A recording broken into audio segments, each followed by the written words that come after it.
She wants to do this in a compassionate way, in a kind way. She wants to be able to honor the fact that they've had good times and that they've loved each other. And as you were saying, I think that is super important. If we can pause for a moment when we are going through the end of a relationship and have this intention, things probably will be a little bit easier for the two people.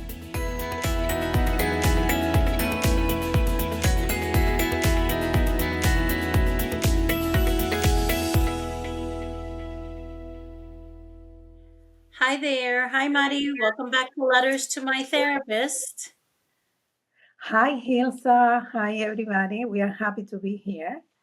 Yes, this is continuing season 2, and we're happy to be able to continue to offer you resources and recommendations on navigating relationships. So today, our letter is about how to end our relationship.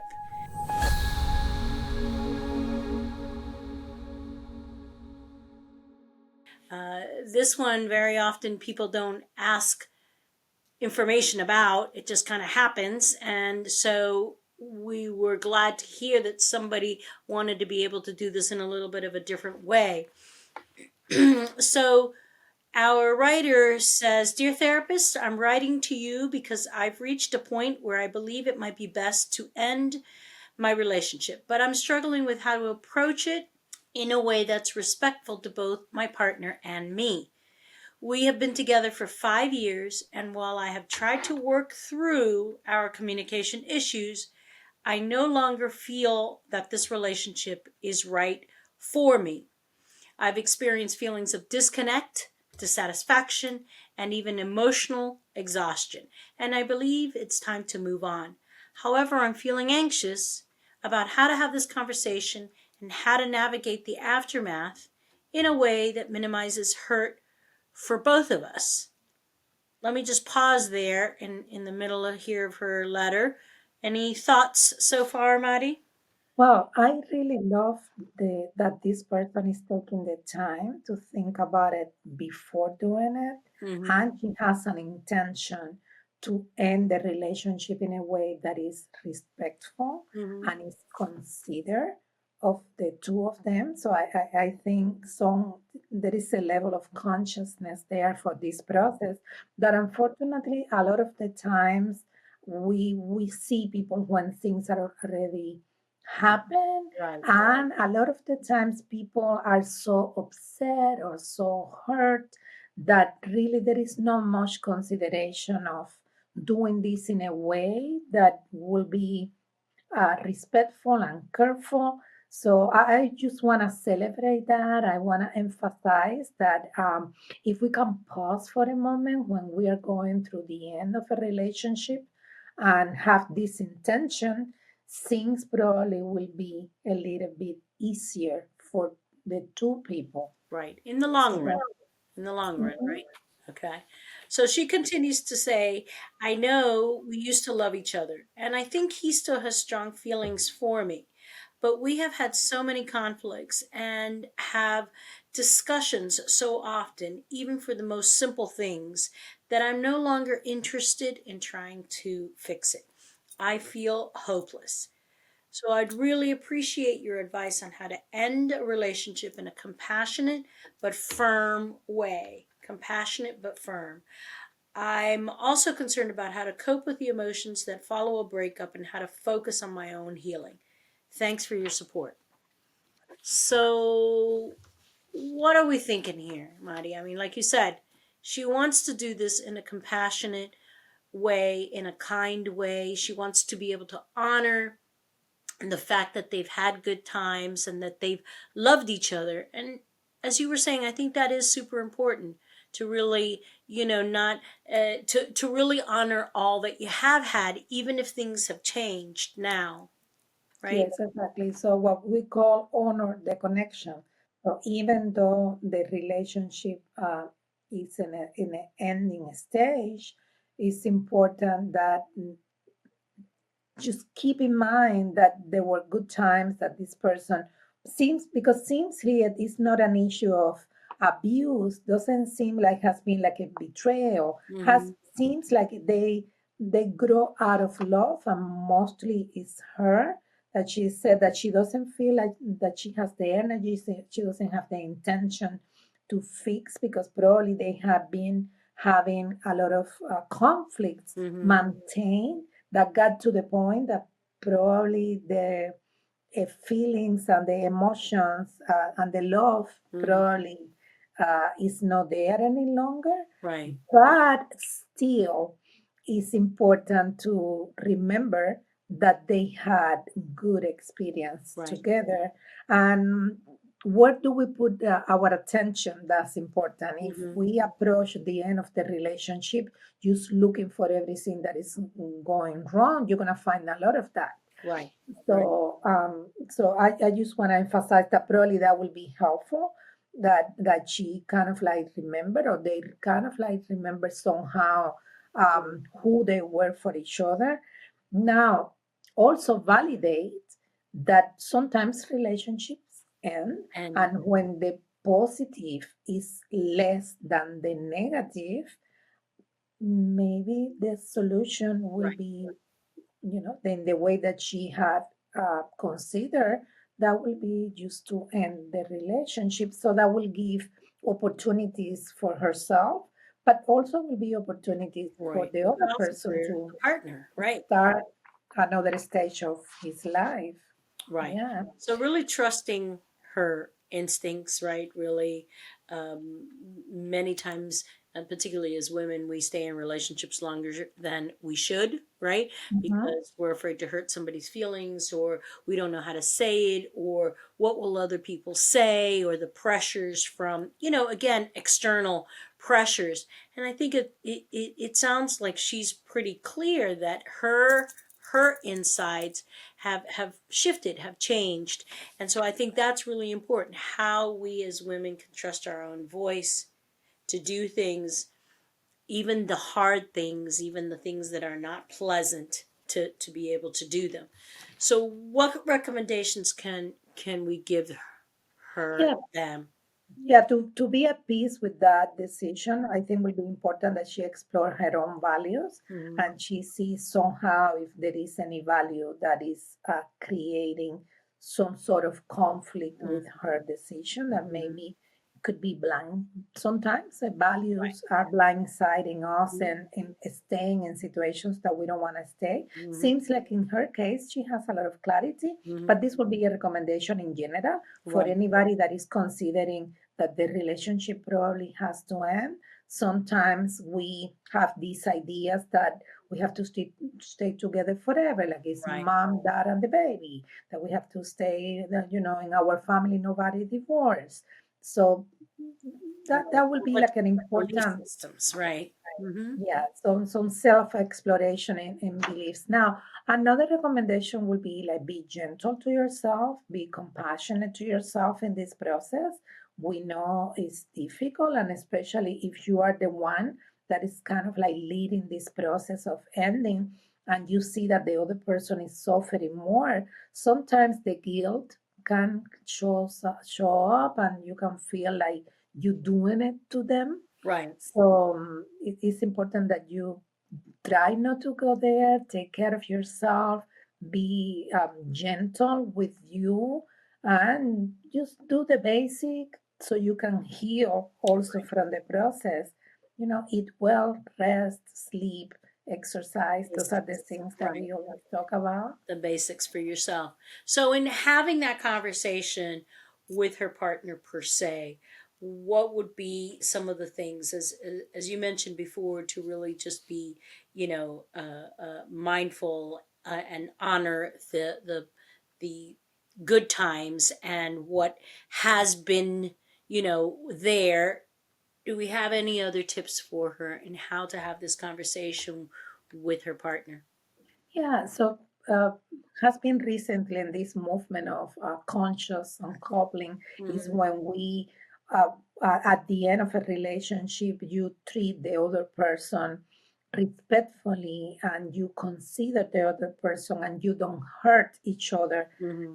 in the way that is not necessary, because we know it's normal. Mm-hmm. Sometimes when we are upset or when a relationship is going to the end, we kind of like go to that space of survival because we Right. feel rejected or we feel somehow upset about something. And when we are not clear under those emotions, we may attack the other person. We may do something that is not in the other person's best interest because Right. we feel attacked. And sometimes it's when you um, don't treat their belongings in a proper way, Right. or you are rude about some decisions. So being conscious means we don't have to go there. We don't have to hurt each other.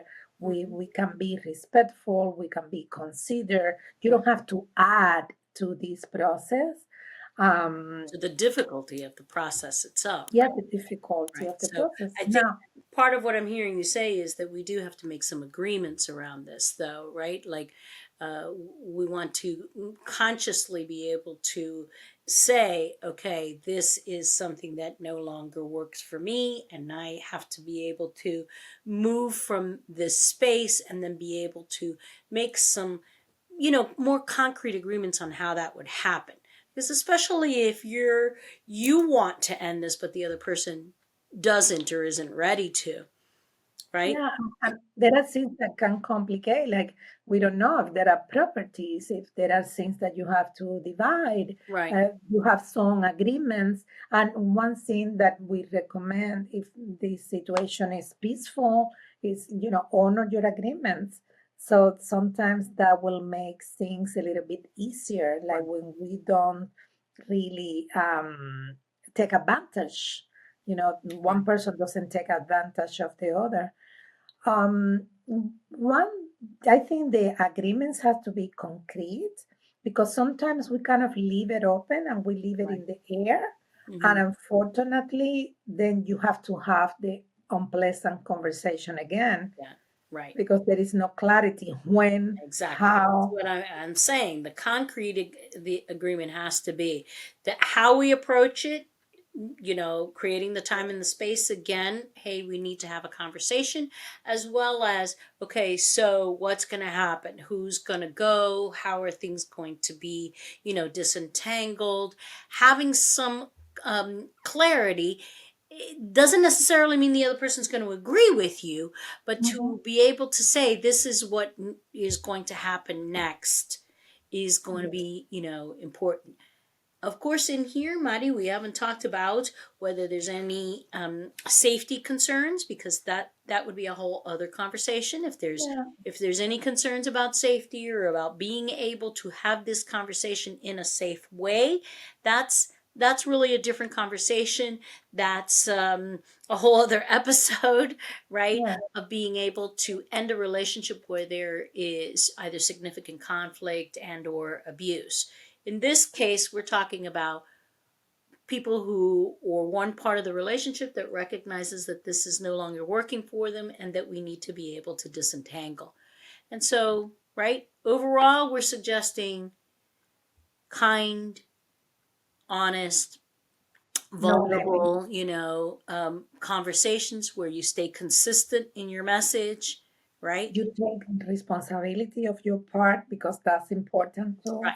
Not everything is the Conversation other is person. I feel versus you make me feel, right? Mhm. So that you can own your exit. Yeah, and don't do this in a way that is sneaky. If unless we're talking about no, there is no safety concerns, so Right. you don't have to escape. Right. Just it's uncomfortable, but face to face is better. Sometimes using indirect forms like text message or a note in a post-it.